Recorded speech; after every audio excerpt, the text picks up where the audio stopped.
Hi guys, welcome to my MV Biplop blog. তো guys আহিছিলোঁ আজি মই ভাবিলোঁ মিনি ব্লগ এটাকে বনাওঁ আপোনালোককো দেখুৱাই দিওঁ।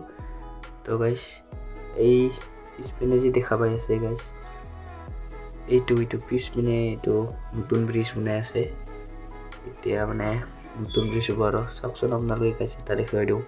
এইবিলাক guys ইমান লেতেৰা হৈ আছে guys।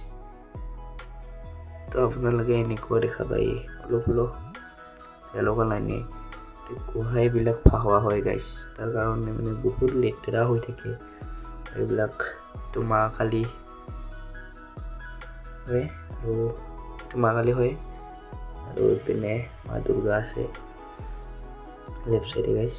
তো চবৰে আজি দিনটো ইমান বেয়া কৰা নাই গাইছ। আৰু এইবিলাক যে আপোনালোকে দেখা পাই আছে টিঙৰ ঘৰবিলাক, এইবিলাক হৈছে এই ব্ৰিজত কাম কৰাৰ ঘৰ। তো আজিখিনিতে আমি ভিডিঅ'ত